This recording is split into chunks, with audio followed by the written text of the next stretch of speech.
What we want to do for any individual does not happen because he wants it. It happens because he earns the necessary capability. Without capability, I want this to happen, I want that to happen, only empty dreams will happen. If life has to happen, we have to earn the necessary capability. And our capabilities are fundamentally dependent upon how intelligently we can function in every situation in our life, and that fundamentally depends on how well connected our brain is.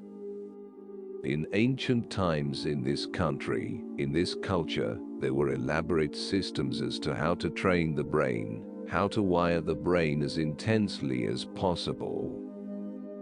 There's a very beautiful instance, which happened in 1930s.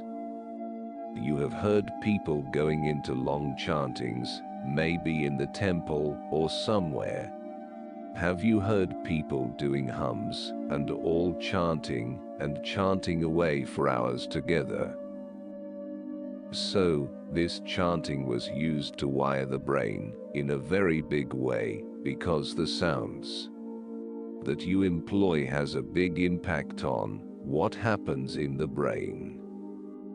So, these mantras were structured as certain mathematics is involved in this, and a certain poetry is also involved in it at the same time. Because of using a certain level of structured sounds, it wired their brains so much that they have a phenomenal sense of memory, which is almost humanly impossible. Normally, in modern times, we consider these things humanly impossible. They had that kind of memory because of using these sounds in a particular way. This happened. Two people went to Benares, friends. They were having a bath in the river, and among themselves, they were talking, and they were making a business deal. So, it was agreed that one friend offered $5,000 to the other friend to do business. So, right there verbally, orally, they made an agreement, and it was done.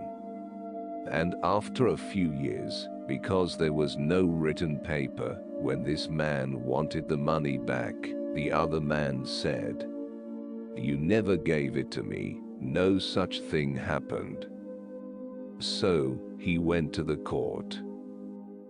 When he went to the court, he had no proof. He said, "I have given the money," but he had no proof.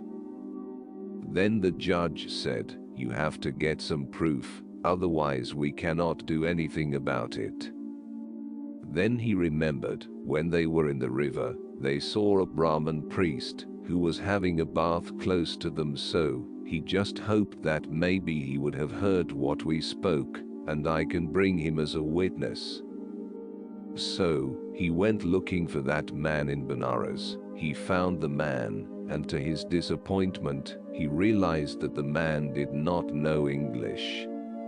These people were talking in English language, and this priest did not know English language. So, he thought this is no good. Then the Brahmin asked why. Then he told him, "See, 4 years ago, we were having a bath, and you were also there. I was just hoping that I could use you as a witness."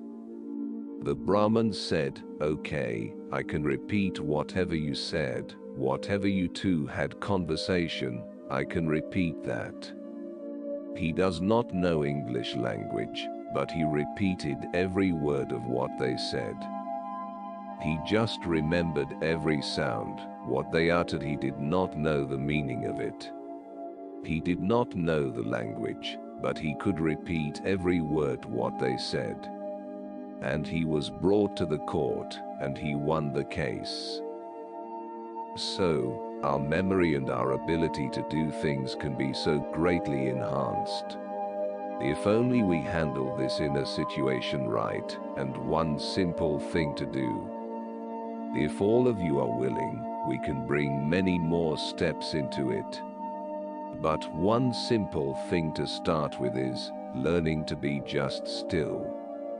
If you sit somewhere, simply learning to just sit absolutely still, unmoving, just sitting still, you will see your ability to grasp and your ability to use the brain will be greatly enhanced.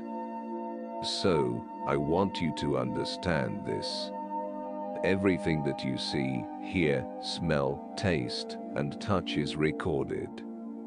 Your memory problems are only your ability to bring it back when you need it. There's no recording problem, it is recording everything, but you are not able to pick out what you want. If you want to pick this out, something else is coming.